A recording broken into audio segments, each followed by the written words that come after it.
With the help of Hashem, we are learning Beitzah Daf Lamed Ches. We began the sugya on Daf Lamed Zayin Amud Aleph. Firstly, the Mishnah tells us that habehema v'hakelim keragle haba'olim. In other words, just like a person is bound by the 2,000 Amma Tchum boundary, beyond which one may not walk, not on Shabbos, not on Yom Tiv. Similarly, a person's animals, a person's items, also may not be taken beyond the owner's Tchum. That's number one. Then we learned in the Mishnah that if there are two partners that own something together, and each one has a different Tchum, that will limit the area where this item, where their jointly owned items may go to. It can only go to an area that is common to both of them. Then the Mishnah said at the end that if a woman is making a dough, that was the example the Mishnah gave, and she needs to borrow from her neighbor salt, spices, or water, Tanach also water, being that even though it was lent to the dough maker on Yom Tiv, now it's hers, right? But since when Yom Tov came in, it belonged to the neighbor. So now the baked bread, and really as we'll see, a cooked pot similarly, may only be taken to an area that's common to both of them. Because the flour belongs to the person who made it. Some of the ingredients belonged when Yom Tov came in to the neighbor. If they don't share the same tchum, that limits the area where the bread can go. We learned on Daf Lamed Zayin Amud Beis regarding the barrel. Let's focus only on the case of a barrel that belongs to two partners, and they divided the partnership up during Yom Tiv. So there was a machlekes between Rav and Shmuel. Rav, as the Gemara explains, subscribes to the principle of Bereida. Bereida means retroactive clarification. When they divided the partnership Rav, it means that retroactively, the half that was received by Reuven was always Reuven's. The half that now was Shimon's was always Shimon's. So now each one is not bound by their partner's tchum. Shmuel, who does not subscribe to the principle of Bereida, and the key factor is, who did it belong to when Yom Tov came in? Since then it belonged to two different people. If they had different tchumen, then yes, this item, this barrel, according to Shmuel, is restricted to the area that's only common to both of them. That is where we left off.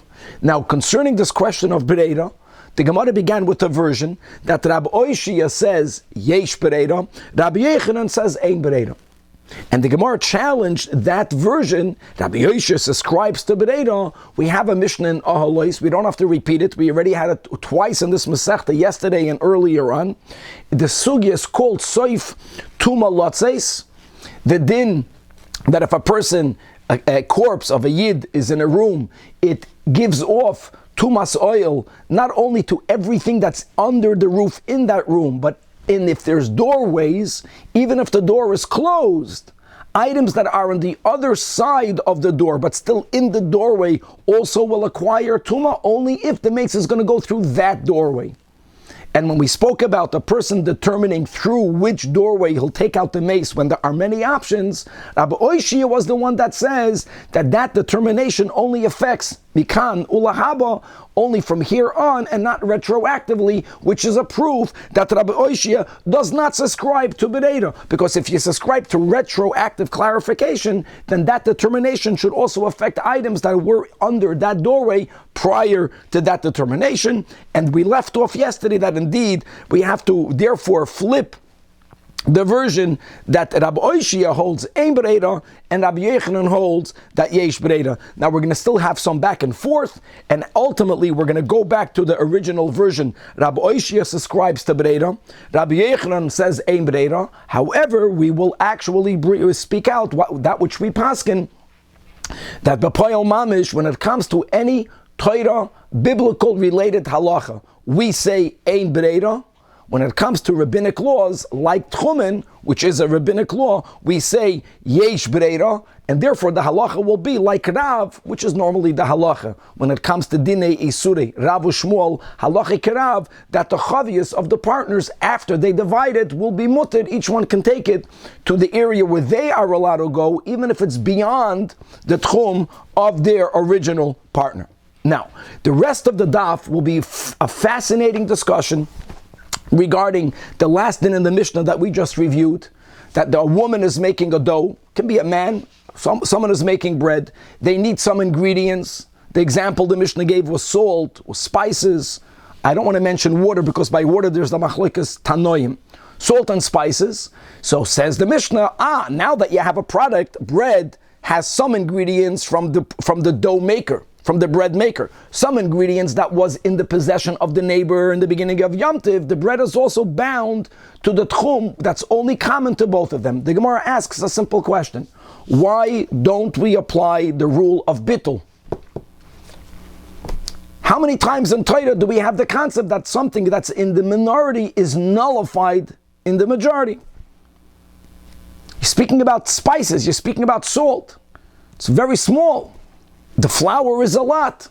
Why don't we apply the concept of nullification bittul, thus allowing the bread to be taken to the tchum of the person who owned the flour, not restricting it to the tchum of the original owner of the salt and of the spices? That was the question, and there's going to be a fascinating back and forth whether we say bittul only by dinei isurim.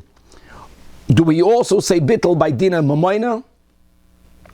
One can argue bittul is only for legal halachic isser v'heter laws, but when it comes to financial matters, indeed, we don't say bittul. We're going to have the difference, even by dinah de mamayna. There might be a difference between money sheyesh loy tovim. If the property has a claimant, it's more significant, not batel, even beroiv, and no matter what number, versus perhaps if you have sometimes that something has an owner, but the owner finds that item so insignificant, the owner has no proprietary interest, she'ein loy tovim, that perhaps will be batel. And ultimately, the Gemara is going to give, and well, God willing, we'll get there, 3 explanations why in our Mishnah, the original owner of the salt and of the pepper and of the spices, their ownership is not going to be nullified.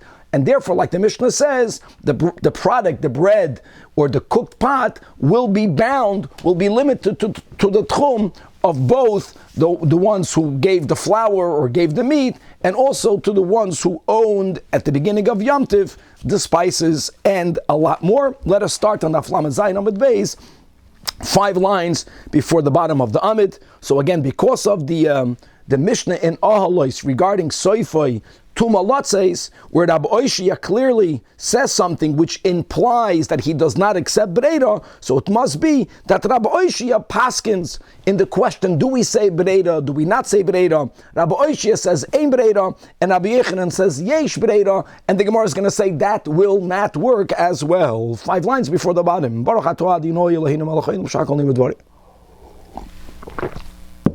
Me is like Rabbi Yechanan Bereda, but Rabbi Yechanan also doesn't subscribe to Bereda.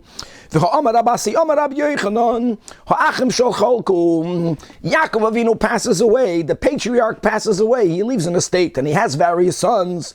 Prior to their dividing it, that estate is called halachically the Tfisas Habayis. Let's say that more or less the children own it jointly. If later they make a division, there are 2 ways of looking at this division. Way number 1 is that now that each one got their house, we view it as if they retroactively, they got it directly from the father. Bereda. Another way of looking at it is as no, that when the father passed away, since he left more than 1 child, so there was a period where they were partners, and now, and it means each one owned a little bit of everything. And now that it was determined that this house goes to Reuven and that house goes to Shimon, they exchange it with each other. It's as if they bought it and sold it with each other. And that will have a huge consequence. The consequence will be that during the time that Yovel was in act, every year of Yovel, everything reverted back to the original owners. And says Rabbi Yechanan that when brothers divide, because he does not subscribe to Bereda, we don't say that it's as if the brothers got it directly from their father. No, their division was only after they chose to divide it. Prior to that, they owned everything together. So the act of the division is like a sale or an exchange. And therefore, lekuchesem, they have the law of anyone who got property through an act of a sale or through an exchange, that the entire division reverts back to joint ownership every 50th year, and they have to make another division. If Rabbi Yechanan would have subscribed to Bereda, he would not have said that. Because once the brothers chose to divide the estate the way they chose it, let's say that that's retroactive, what each one got directly from the father. If that's what they got directly from the father, that should never revert in the year of Yovel. And V'chi Teba, maybe. Let's Gemara now finally brings up this topic. That let's keep with this altered version. But when does Rabbi Yochanan not subscribe to Bereira? Only by the Oiraisa. Yerusha is a biblical law. Doesn't go retroactive. The father dies, they're partners. Now when they divide, the division is only Mikan Ulahaba. It's an exchange. It's like selling. I sold my part of mine to you, your part to me. That's why he says it reverts back in Yovel. But B'derabanan, then Islay, right, that let's say Dinei Tchumen, which is the case of the Chavis, because the Tchum is the Drabanan, the Gemara says, not with Rabbi Yochanan. Ub'derabanan, mi Islay, even by Dinei Derabanan, Rabbi Yochanan does not subscribe to the principle of Bereira. Where do we see that? V'hatani ayoy taught the following Beitzah, 2 lines before the bottom of the Amit. Rabbi Yehuda oimer ein adam masnal shnei devarim ke'echad. When we speak about placing a tchum, I can only place a tchum in one location. Like we spoke out a little bit yesterday in the intro, as we learn a lot of Masechtas Eruvin, no one has more than the tchum. The only question is, from where do you begin measuring it? So if I want to go to a city to the right, and I put the tchum to the right, then it extends my boundary to the right, but it diminishes my boundary to the left. And same thing vice versa. So therefore, Rabbi Yehuda is saying that if you have today's Erev Shabbos or Erev Yom Tov, and I have a city to my right and a city to my left, they're both beyond the tchum. 3,000 amas to the right, 3,000 amas to the left. I have to choose before Yom Tov, before Shabbos, which village I want to go to. The only thing you can do is you have to pick which one you want to go to. However, but if there's something attractive tomorrow, both to the village to the right and to the village to the left, I cannot put 2 Eruvin Erev Shabbos and say, tomorrow I'll determine which one I want to go to. That you can't do. Obviously, if you would subscribe to Bereira, you would be allowed to do that as well. And v'havinan ba daf lamed ches maishna lekanu lekandoloi the ein Bereira. So the question is, what about the first case of Rabbi Yehuda that everyone agrees to? And that is that if I don't know which village the Chacham is coming to the right or to the left, I can place 2 Eruvim, and then I could, by discovering where the Chacham is going, I could rely on that Eruv. Why? Also Bereira. The Loi, the Ein Bereira, second line. So Mizrachu might have Nama Ein Bereira. Why would one be allowed to put an Eruv in both directions and saying that when I'll find out tomorrow which place will the speaker come to, I'll go to that city? That's also Bereira. And V'Amar Rabbi Yochanan. Rabbi Yochanan obviously is explaining it because so he understands. Ukvar b'chacham. Indeed, we never say Bereira, not even by Tchumen, which is the Rabbanan. However, if the speaker already arrived in the village before Shabbos or before Yom Tov, it's only that I don't know which side it is. Did he come to the village in the Mizrach? Did he come to the village in the Ma'ariv? That's not Bereira. Then I can put 2 Eruvin, and I can say when I'll discover which village the Chacham is already in, that's the one that's going to function. That you can do, because you're not going retroactive. The Chacham is already there. But if the Chacham didn't yet come, and the Chacham might go to the Mizrach or might go to the Ma'ariv, then indeed I cannot put 2 Eruvim and stipulate to whichever one he'll end up going, that's where I'll go, because Rabbi Yochanan, even though he's explaining Rabbi Yehuda, he also does not hold of Bereira, not even by the Rabbanan. Alma leis le Rabbi Yochanan Bereira, and therefore the Gemara says La'olam le'tepuch, going back to the original version, that Rabbi Oishia was the one that said Yesh Bereira. That's the way it is. If Rabbi Oishia says Yesh Bereira, what about the halacha by Ahalois Soifei Tumalotzes V'chileis Leila Rabbi Oishia Bereira? By the case of Ahalois, that's taka because it's Bida Oiraisa. And like we mentioned yesterday, that this rule, that Tuma goes through the doorway, even if the door is closed, to anything that's on the other side of the door, under the doorway, that's a halacha l'Moshe Misinai, meaning that's a D'oiraisa. And that's why his determination through which doorway will the mace be taken out only has a koyach mikan ulahaba. Aval b'derabanan, which is the case of the chavis, the case of tchumen, Rabbi Oishia will subscribe to Bereira. What's Rabbi Yechanan never subscribes to Bereira. Rabbi Oishia subscribes to Bereira by Dinei Derabanan, and indeed, Darash Mazutra, that the halacha is like Rabbi Oishia. I just want to point out that, sometimes it's spelled with a hey, and it's pronounced more Hoishaya, but you see it's the same one. Sometimes it's spelled with an aleph, Rabbi Oishia. Okay, and by the way, that's the way we paskin. Now, a little bit more about the general principle of the Mishnah, that the tchum of an object will be dependent on who was in control over it when Shabbos or Yom Tov came in. We already learned in the Mishnah, you don't have to mamish own it, but you have to be in control over it. Now we're going to learn a few exceptions. Amar Shmuel, shiur shel patam. A patam is a professional who fattens animals for sale. And as we already learned, that animals could be bought on Yom Tov with all of the restrictions. A patam does not want to have a single animal in his possession. You're a merchant, you want to sell your merchandise. That means that from the outset of Yom Tov, the patam was hoping that someone will pick up his animals during Yom Tov. You know what the din is? Being that tchumen is midrabanan, whether we're going to follow, some Rishonim learn it's because of Bereira. Some people understand you don't even need Bereira. Harehu keragle shall call Adam. That's a very big chiddush. In other words, anyone who's going to end up buying this animal on Yom Tov, even if you live in another city, we're going to say that shiur is bound to the purchaser's tchum and not to the patam's tchum. Look inside the second line in Rashi under the Gemara.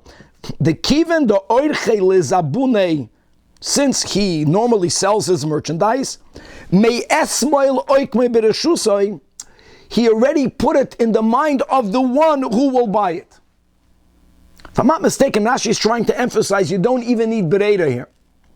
A merchant can say that I was not in control of it. Of course I was in control of it, but I already wanted it to go to the hands of the purchasers, and it's only going to be bound by the tchum of the purchaser. Something similar, not exactly the same, is animals that are with the shepherd. You see, shepherds don't fatten their animals. There's nothing unique about it. People from other villages don't come to the shepherd of this village, but people that live in the same village of the roya, of the shepherd, they end up buying it from the shepherd. We're speaking about everything that's kosher. The shepherd who also sells animals. So even though it's not mamish keragle shall call Adam, again, because if someone from another village happened to come and buy it from the roya, he won't be allowed to take it to the new tchum of the purchaser because it came from someplace else, but from at least people in that city, harehu keragle shall oisa ha'ir, meaning that if the shepherd placed his own tchum somewhere, the animals that he ends up selling is not bound by the tchum of the roya, even though the roya was in control of the animal when Yom Tov came in. Because like Rashi says the words, since he was hoping and he was wanting for someone to buy those animals that he sells from him, he already gave it over to whoever the purchaser will be. And being that they normally only come from the city, so that only goes to people who come in the city. Okay. Now, the Mishnah said, Hashoil kelim echaverim elav Yom Tov. That was the key. That if a person borrows a utensil, borrowing means they have to give it back. They have to give this back. Unlike borrowing food, that's different. Like the last case in the Mishnah, when I borrow your salt, I'm not going to give you back this salt. But when you borrow a keli, you're going to give back the keli. It really belongs to the lender, to the mashal, but it's not about halachic ownership, it's about who's in control over it, and the borrower is in control over it. The borrower is actually considered the owner. By the way, a borrower has to pay even if there's an oinus, he's chayiv. Why is he chayiv? Because he's like the owner. If I'm the owner and an oinus happens, it's my loss. Okay. Mar says pshita. The chiddush here will be that even in a case even where the borrower de facto only received it on Yom Tov. In other words, you, the lender, already committed to lend it to me prior to Yom Tov. That needs to happen. But even if I only got it b'poil on Yom Tov, one would think that since when Yom Tov came in, and that's the key, where was it, under whose control was it when Yom Tov came in? Lav b'rishusei oikmei, wasn't yet in the hands of the borrower, kumash malan, as we just had from Shmuel, that the mashil already knew he's going to lend it. So in his mind, he already gave it over. So therefore, it's bound only by the recipient's tchum. And indeed, that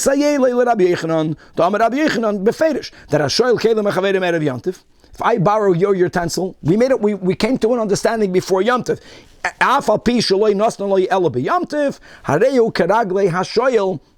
Because the mashal was already intending to give it to the shoyl. Gewaldig. The next case in the Mishnah was that if Yom Tov, if I only asked for it and received it on Yom Tov, even though now it's in my possession, I'm the borrower, you're the lender, but when Yom Tov came in, when Shabbos came in, it was under the control of the lender, so Keragle HaMashal, it remains bound exclusively to the tchum of the lender. Here again, Pshita. So the Gemara says, no, it's needed. The Ragal V'Shoil, the borrower is someone who constantly borrows this item from the lender. I always borrow your pot. It's almost as if it's known that I will borrow your pot. So again, like we just had from Shmuel. In other words, the lender mistama knew, my neighbor is for sure going to borrow the keli, and he always gave it. We don't say that. Komash Malan, that Meimar Omar, that maybe the lender thought, maybe the borrower will find someone else to borrow stuff from. He wasn't convinced, he wasn't certain if they did not already agree that indeed that item will be loaned to the borrower, and therefore he's not a merchant, he doesn't benefit by, the merchant wants to sell items. The lender doesn't lav dafka wants to lend it. He's a nice person, she's a nice person. But since it was not loaned and not spoken about, it remains bound to the boundary of the lender. And now the final case. Yes. Quick question. Yes. How is it different from the first case? We said the first case, he asked from it before Yom Tov. That's the difference. On Yom Tov. That's the difference. Over here also we're saying. No, I never asked from it. No, I didn't ask from it. But let's say, Tzvika, you always lend me your pot. You always lend me your pot, but I never said, Tzvika, I'm going to need your pot on Yom Tov. That's the difference. So we don't say that since I always borrowed from you, so it's as if you knew I'm going to borrow it. No. If I didn't ask it from you until when I ask it from you, you don't know for sure if I'm going to ask it from you. Maybe I'll find someone else to borrow it from. Okay. Final case in the Mishnah, guys. This sugya is such a yesodis dika sugya, what we are about to learn. That if a woman borrowed from her friend, now the Mishnah, just to make it clear, the Mishnah spoke about making a dough, and as we will see, it's a dough and making a pot of food. All right? And what did she buy? The Mishnah gave 3 examples. Spices, water, salt. Now this type of borrowing is a little bit different, just to make that clear. Because if I'm making food and you lend to me pepper, you don't expect that pepper back. I owe you another pepper. I'll give you pepper. I'll give you salt back. So the Mishnah says, well, since when Yom Tov came in, the pepper, the salt belonged to the neighbor, the flour belongs to the bread maker, now they're mixed together, so now it's an item that's bound to the tchum that's only good for both of them, to the common area. That was what the Mishnah said. Okay. So says the Gemara that Kisalik Rebbe Abba, when Rab Abba went to Eretz Yisrael, Omar, he said the following prayer. He davened, Yehei Rava, may it be Hashem's will. The Ema Milsa to Teskabel, that when I will go to Eretz Yisrael, and he knew that he's going to find the Chachmei Eretz Yisrael, and there's going to be a interaction with Torah, that the words that I say should find favor in the Chachamim of Eretz Yisrael. He made that Tefilla, and as we will see, that Tefilla was ineffective. Kisalik, when he went to Eretz Yisrael. So Ashkeche he found, now we have different versions. Okay, either L'Rab Ovin, that's the gears of the Marshal, or we have here to Rabbi Yechanan and Rab Chanina Bar Papi, Rab Zera. Other people say that he encountered Rab Abohu, Rab Shimon ben Pazi, Rab Yitzchak Nafcha. So he found a group of Amoraim from Eretz Yisrael. V'yasri v'ka'amri amai, and he heard them learning our Mishnah, and they asked, Why? Meaning, v'liftil mayim umelach legabe isa. We have throughout Torah the concept of nullification. Let's use the word bittul, speaking about a very insignificant amount, quantitatively. Salt or pepper or water versus the flour. The flour is a lot more voluminous. There's a lot more of it. So why don't we apply the concept of bittul, meaning that the tchum of the bread should only be the tchum of the flour owner? Why is it also bound by the original salt owner? Bittul. So Amar Lahu Rabbi Abba. So Rabbi Abba heard this question, so he now introduced himself by responding, Daf Lamed Ches Amid Beis. This is a very important Amid. And he gave the following analogy. Let me just say by heart, Le Rashi. We're learning Gemara Rashi. What he told him was that you cannot compare Dinei Isura and Dina de Mamoina. By Dinei Isura, you have Bittul. By Dina de Mamoina, there's no Bittul. And he gave the following example. Then we're going to nitpick apart his example. Excuse me. Hareshen is sort of like kav chitin. Let's say Reuven owns 1 kav of wheat, and it got mixed up in 10 kavim of Shimon's wheat. Shal chaveirei. If you would say bittul, what would that mean? Would it mean that Shimon can eat up all the 11 kav without needing to compensate Reuven? But Yoichel Halah, can Shimon eat it v'chadi and just be happy? Bittul? Of course not. In other words, by Dina Isura, yes, we say bittul. Kosher and treif, we say bittul. Whether you need to have roiv, whether you need to have shishim, whether you need to have meya, whether you need masayim, but there's bittul when there is bittul. But by finances, you don't say bittul. And therefore, why, where does tchum come from? Tchum is connected to ownership. I know it doesn't have to mean you own it, it has to be under your control, but let's use the word ownership is a financial, is a dina de mamoina. It's a monetary law. So therefore, since the tavlin belongs to the neighbor, they own it, they owned it when Yom Tov came in. So if the ownership was the neighbors, so in consequence, the tchum is still bound to the neighbors. Right? It makes a lot of sense. Sounds great. Ooh-wah, did they rip it apart. So you know what they did? Achiku alei. They laughed at him. What a response. Laughing at someone means that what you're saying is so not good, I don't even have to explain why it's not good. And he didn't understand. So Amar Lahu, so he responded that Gulsaichu Shakli, did I take your tunics? That what? That you're laughing at me? You know, it's that I do something funny? And instead of them explaining, they laughed at him more. And now we're going to have a discussion in the Gemara. So first of all, there's so much to learn from over here. Don't daven. You know, there are certain things that you have to daven for, and certain things, davening that your Torah should be accepted. Make sure your Torah is good. Number one. And number two, you don't need for your Torah to be accepted. Share your Torah, let your Torah not be accepted. We want the emes. Okay, and more, but let's leave it at that. And now it's amazing. So now the Gemara is going to quote different Amoraim that we're explaining, and there's going to be people defending Reb Abba, and people defending the Chachamim of Eretz Yisrael. Who is right? Is the answer correct or is the answer not? Now, if the answer is not correct, then we'll have to get the answer. So let's begin. So Amar Rabbi Oishia, he's defending the Chachmei Eretz Yisrael. Shapir Avid the Achichu Alei. It's good that they laughed at him. Because let's analyze Rabbi Abba himself. He had a very simple question. Guys, I want to make 2 points. Number one, number two. Number one, when it comes to all dinei bittul, let's remember, there is a difference between min b'minoi versus min b'she'enoi minoi. Like and like versus like in some other substance. What's the difference?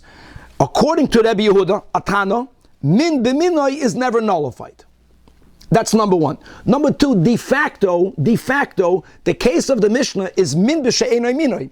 Flour is one type, tavlin, melach, and mayim is another type. So let's understand when Rav Abba wanted to say his point, I mean, he could have just said, Dina Yisura Bittul, Dina Mamoina no Bit. He didn't say that. Not only he didn't say that, but Rav Abba's example, already shows that he knew there's a problem with what he's saying. Because why didn't Rab Abba give an example of my wheat in your barley, my 1 kav of wheat that fell into 10 kav of your barley? That would have been a better analogy. Number one, lekula alma, by min b'she'enu minoi there's bittul beroiv when there's no tam. And it's similar to the case of the Mishnah. Why did he not say that? Let's read it inside. And like we just explained, it would have been a much better analogy. Because if he would have given the example of my wheat in your barley, the havale min b'she'enu minoi, umin b'she'enu minoi batel, and therefore, let me just say, he knew that if it's taka min b'she'enu minoi, even when it comes to our topic, dina de mamayna, there is bittul. I want to give you a great example. I want to explain what I mean by bittul. This is a good example. We learned chevra in the Bavas. If you have a person, God forbid, that's a gazlan, stole, and he made a shinui in the item that he stole. Do you remember what the halacha is? Who owns it? Who owns it? The Ganav. The Ganav. Now, I'm not saying that the Ganav doesn't have to compensate. Of course he has to compensate. Let me go back to my case. I have 10 kav of so'idim. Your kav of chitim fell into my grain. You know what the din is? He's saying it's taka batel. Batel means that the owner of the so'idim eats all of it. He has to compensate. But even though he has to compensate, you can't take it out. If you have grains that you can't, if it's discernible, then it's never batel. We're speaking about a case, something of yours fell into something of mine, and we cannot discern. Yes, he's saying there is bittul. Even by din of bittul means not that I don't owe you the money. I owe you the money, but I'm the owner. If we don't know how to separate it out, then it's batel. And coming back over here, that's still the question, that it should be batel. We're not saying that the woman who made the flour, made the bread, doesn't have to give back tomorrow what she bought. Of course she does. She has to compensate for it. But it's now batel. And that's why Rav Abba did not give that example. So well, let me just finish reading. So chitin bechitin nami. Notice the fact that you did not give an example of chitin b'se'odim, which is more analogous, is because you will know that even by din of the mamayna there is bittul for ownership, not for financial owing the money, but for ownership. So even by chitin bechitin, true, according to the one Tana, which is Rabbi Yehuda, who holds min b'mino is not batel, loy batel, but we don't paskin like Rabbi Yehuda. L'Rabbanan miftal batel. Yes, Danny.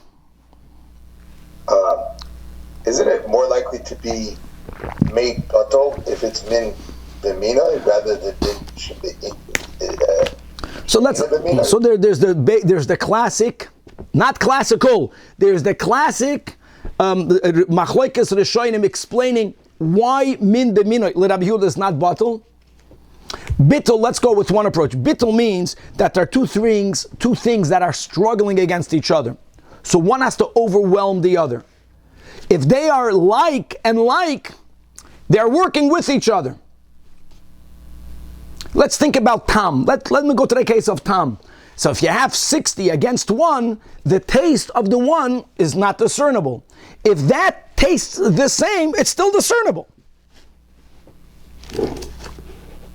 But it's not negay for here. The point is that the fact that you did not give the correct analogy, chitim b'sa'odim, means you know yourself that even by dina de mamoinam, as far as ownership is concerned, that's a great example of the gazlan. The gazlan owes the money, but he's the owner. So now that the ownership is from the flour owner, so it should be bound to their tchum. Okay. That so explains Rabbi Oishia against Rababa. So Amalei Rab Safra now is going to defend Rababa. Rab Safra is going to challenge Rabbi Oishia by giving him respect. First of all, Rabbi Oishia, he calls him Moshe. Moshe is what you call the greatest person. He says, Moshe, Taka your Moshe, but Shaper Ka'amrat, du sagst gut. No, you're not saying good. V'loi shamia lohu, did you not hear Hada Amar Abchia Katois Fa in the name of Rav? Quoting Rav, that what? Look at this. Look at these examples. Chevra, we can spend a year on this Amid. If you remember in Bava Basra, we learned that by produce there was a certain small percent of acceptable waste product in that which I sell you. So if I'm selling you grains, there's a certain percent of pebbles and of straw that is acceptable to be mixed into the grain. So if I sold you a pound, you cannot in the pound there was a little bit of pebbles. No, up until the percent of acceptable amount of waste, if it's there naturally, no one is allowed to add it. If it's there naturally, it's fine. So listen to this case, Nudnik. I have a field and I have a pile of wheat, and my neighbor decided on his own to take out all the pebbles. I never asked him to do that.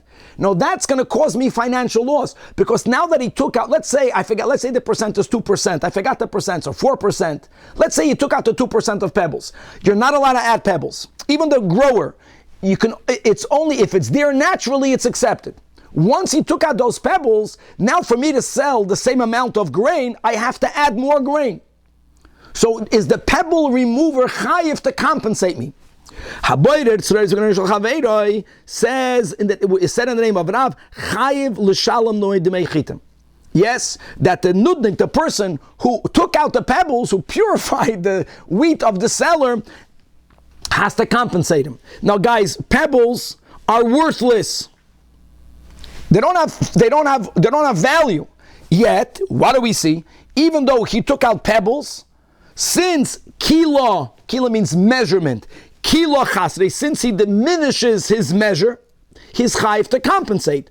Hachinami, so defends Rab Safra to Rab Abba, since even it's even by pebbles that are inherently negligible, right?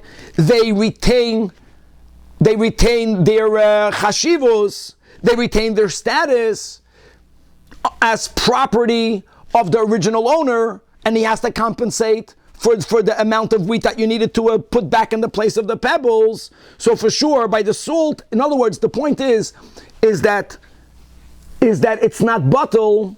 Even something that is inherently worthless is not batel when it comes to dinah de mamayna. If it caused a loss, that it's not batel. So here also, for sure, items that are not inherently negligible, which is exactly what you needed, the salt and the pepper. So if you were to remove it from the dough, there would be less dough, right? So now that you have it in the dough, there's more dough. So the owner, it remains something that belongs to its owner. Mamanis is never batel from the pebbles. Kilo chasrei. Imagine, I'm making flour, I borrowed salt, and you would remove the salt. No, the salt has chashivus here. Something that has financial value never is batel. There's no bittul by money, by dinah de mamayna. So argues Rab Safra. So now we're going to have a conversation, not between Rabbi Oisha and Rab Safra, but between Abaye and Rab Safra. So Abaye tells Rab Safra, your analogy is not good, because did you not hear the difference between mamoin sheyesh le'tovim, between a financial loss, that there was someone that's demanding compensation. In the case where I own wheat and it was filled with pebbles, and you, without me asking you, you removed the pebbles. Who asked you to do that? You're causing me to have to add more wheat. You diminished my measure. I know by taking out something worthless, but and I'm going to ask from compensation. Something that there was someone demanding compensation, that's taka never batel. However, didn't you hear, but there's a difference. L'mamain she'ein lo toivin. Don't forget over here, in the case of our Mishnah, when the neighbor lent to me salt, the lender will never ask for that salt back. I know the lender only loaned it. They want an equivalent amount of salt or of pepper or of water. But that which was given to me, no one is going to demand for it back. So if I gave you something and I will never demand for the thing that I gave you back, that should be batel. Gavaldik, it makes sense. Mamin she'ein lo toivim should be batel. So we're back to the question. Or this defends why the Chachmei Eretz Yisrael laughed at the answer of Rav Abba. So Amar lei or letaimeich, if you will accept such a differentiation, if you're going to say that bittul depends whether there is toivim or not, that cannot be correct. Because the Amar Rab Chizda, when Rab Chizda came to explain the shita of Rebbe Yehuda. Now let's go back a little bit and review dinim regarding min deminoi. Like Rabbi Yehuda holds, min b'minoi, like in like, is never nullified. Now let me ask you a question. How do you define like and like? Let me speak out the question. Meat and meat, one is kosher, one is nevela. Begashmias, it's meat and meat. Meat and meat. But halachically, this is kosher, this is nevela. Is that min b'minoi or not? So Rab Chizda said, ooh, that's a good question. Not so simple. And it depends whether the minority that's being potentially nullified in the mivatel is the majority. It depends if they could become halachically alike, and he gives a beautiful scenario. Nevela, if nevela that's in the minority falls into the majority of shchuta can never become nevela. Shchuta halachically, shchuta doesn't give off tuma. Nevela gives off tuma. Shchuta will never give off tumas nevela. So even though it's meat and meat, Rabbi Yehuda will agree it's called min b'she'enoi minoi. Why is it min b'she'enoi minoi? Because the majority, the mivatel, halachically can never be like that which is potentially going to become nullified, and that's why it nullifies it. And therefore, just to know the halach, I know we're not speaking about money, but listen to this. Point will be, is that none of it will give off tumah. It's batal. But, says Rab Chizda, B'shitas Rab Yehuda, that if there is a minority of meat that's slaughtered, that's not tamei, and it falls into a majority of nevela, according to Rab Yehuda, this is min b'minoi. How is it min b'minoi? I mean, it's not enough for it to be bagashmi is the same. It also has to share the same halachic status, because the majority, the mevatel, could lose its power to give off tuma. Anytime meat is no longer edible, not like by Pesach, not even for a dog. If it's not edible for people, it loses its status of nevela. Shchuta eina betela b'nevela. Why? Lefisha efsher l'nevela sheteyasa shchuta. So first of all, that's a fact. Now points out Rab Safra to Abaye, hachinami, if you will differentiate between toivim or not toivim by arguing that only something that has toivim is not batal, something that does not have toivim should become nullified. Hachinami dichi islei ba'olim loy batla. Are you going to tell me that when you're telling me that nevela could become batal, even like Rabbi Yehuda, if the majority is shchuta, right? Because shchuta can never become nevela. So are you going to tell me that the bittul only happens if someone is going to demand that nevela? In other words, where do we find in other areas, not of money, but where do we find that toivim or not toivim will affect the rules of bittul or not? It makes no difference. And if it makes no difference by Dina de Yisura, why would it make a difference over here? And if you're going to say Enochanami, maybe. No, it's not true. Because here I have it clear. For Hatanya Rabbi Yechon Menuri holds Cheftzei Hefker Koinen Shvisa. Now Cheftzei Hefker is something that we'll learn about on the next daf. There's a Machlekes Tanoim. How do you view an item that was ownerless when Shabbos or Yom Tov came in? Rabbi Yechon and Menuri holds that Cheftzei Hefker developed their own tchum. That means you have to know where was this item when Shabbos or Yom Tov came in. You measure the tchum from where the item is. If it was out there in the field, it's only 2,000 amas from either direction. If it was in a city, it's 2,000 amas beyond the ibura of that city. But the Cheftzei Hefker, they retain their own tchum. Okay. Afal pi she'ein loy ba'alim, even though it's still Hefker, nevertheless, doimin kemi sheyesh lehem ba'alim.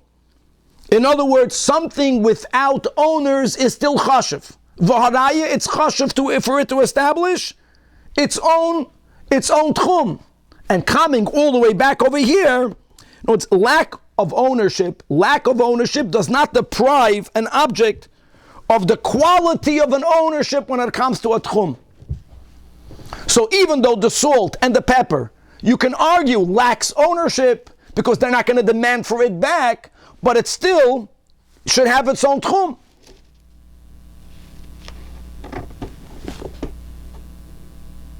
So Abaye's differentiation Ein loy toivim is refuted. Still, Abaye is insisting, Amar lohu, Amar lei. Abaye questions further that still, mi komedamis isura lememoina. Tchum is dine isura.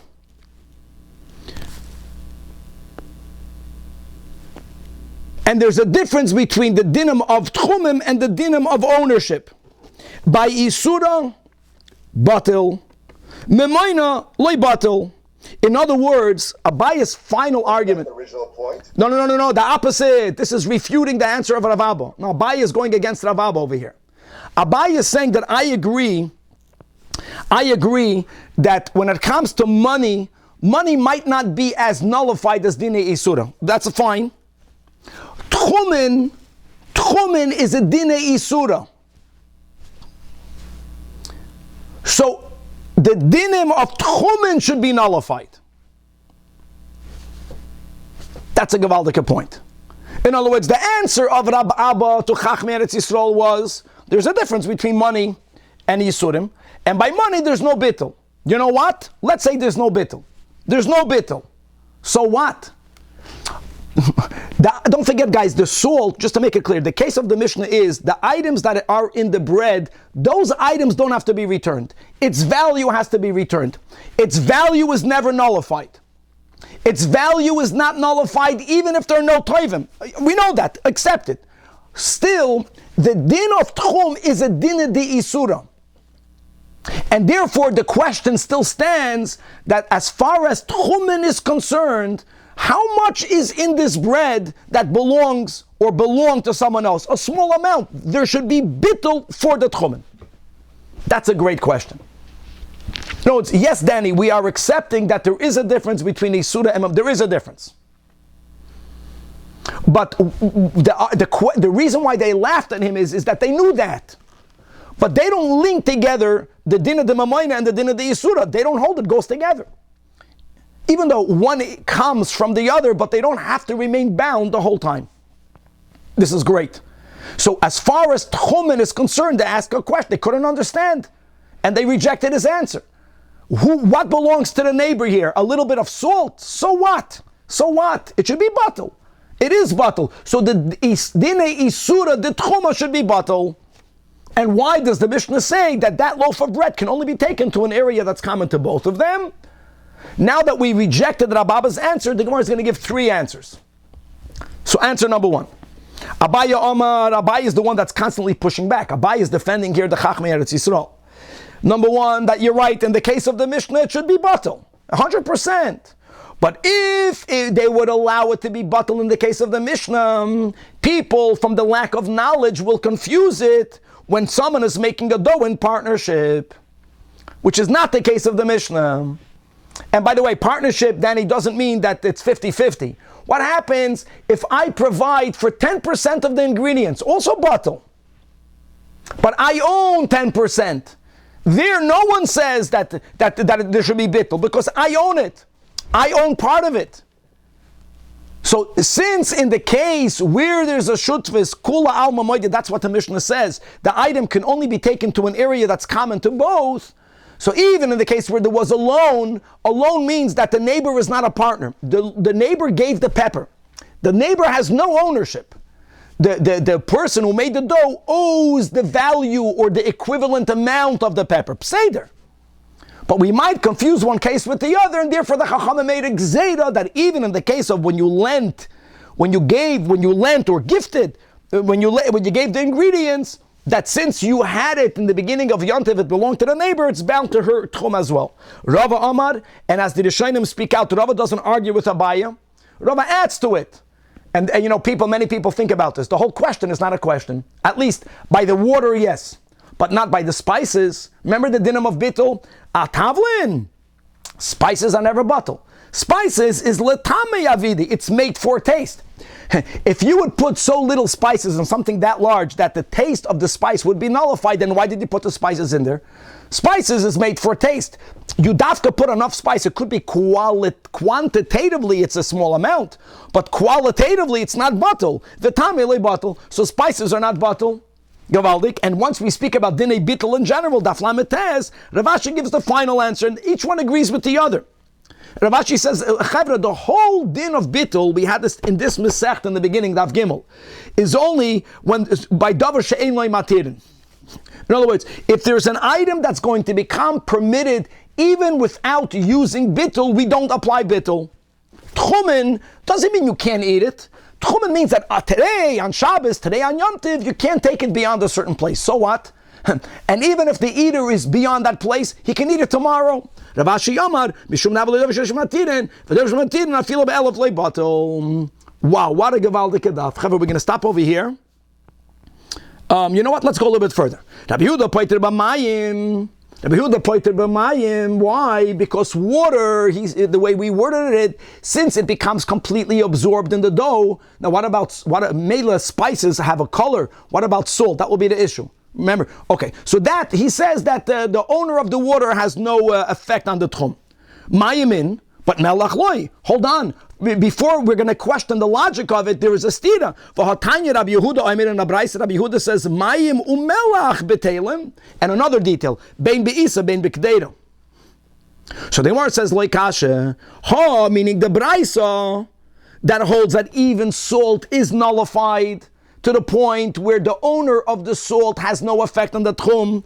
That's only b'melach sedoimis. Melach sedoimis, my friend, is a very fine salt like our salt, that when you mix it into food, it completely gets dissolved. It's not discernible.